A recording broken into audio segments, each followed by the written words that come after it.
Yes, सो ये video में हम पढ़ने वाले हैं there is a formula which is interconnecting between HCF, LCM and product of two numbers. So यहाँ पे हम देख सकते हैं कि प्रोडक्ट ऑफ टू नंबर्स जो होता है that is equal to product of their HCF and LCM. So product of HCF and LCM equals to product of both numbers। कौन से both नंबर? जिनका हमने HCF और LCM फाइंड किया है। ठीक है, हम ये फॉर्मूला को एक बार वेरीफाई करेंगे and will see if this is correct or not. ठीक है, let's see. So will take an example, एक इजी वाला एग्जांपल लेते हैं। 12 है और 16 है। ठीक है, तो 12 का प्राइम फैक्टराइजेशन होता है 2 स्क्वायर इंटू 3, 16 का प्राइम फैक्टराइजेशन होता है 2⁴, राइट। तो इसका HCF अगर हम लोग फाइंड करेंगे तो HCF कैसे मिलेगा? कॉमन बेस का lowest power that is 2 square that is 4, और LCM में हम लोग क्या करेंगे? कॉमन बेस का हाईएस्ट पावर एंड अनकॉमन है वो तो पूरा ही उठा लिया, तो ये आ गया 16 इंटू 3 दैट इज 48। यहाँ पे हमें क्या मिल गया? HCF और LCM दोनों मिल गया। ठीक है, हम लोग क्या करेंगे? एक साइड हम फाइंड करेंगे HCF into LCM। So what is HCF? 4, LCM कितना है? 48। अब 4 इंटू 48 कितना होगा?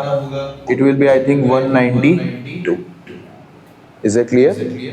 नेक्स्ट हम लोग क्या करेंगे? Product of two numbers. तो प्रोडक्ट ऑफ टू नंबर्स क्या होगा? 12 इंटू 16। तो 12 इंटू 16 देखेंगे, सो 12 16 जा तो 16 और 12 को मल्टीप्लाई कर देंगे।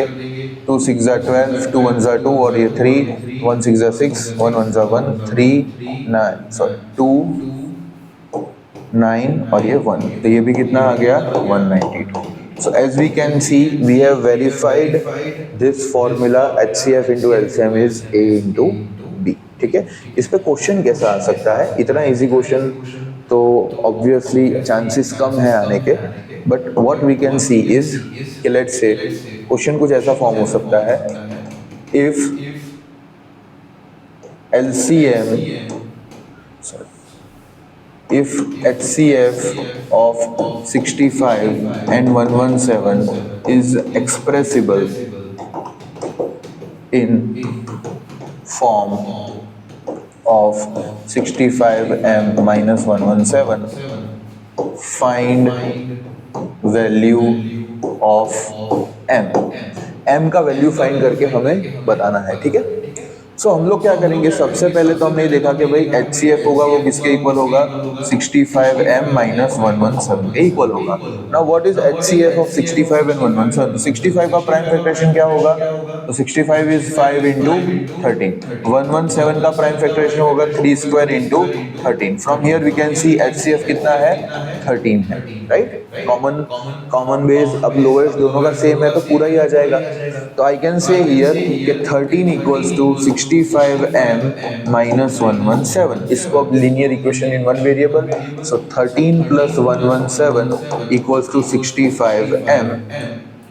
This will be 130 equals to 65m, m equals to 130 divided by 65, m का वैल्यू आ गया है 2, so that is our answer। ठीक है, ऐसे टाइप के क्वेश्चंस फॉर्म हो सकते हैं। Is it clear? So next video में हम थोड़े डिफरेंट टाइप्स ऑफ क्वेश्चन देखेंगे। NCERT का एक्सरसाइज 1.1 है, उसका भी हम सॉल्यूशन देखेंगे। सी यू देयर।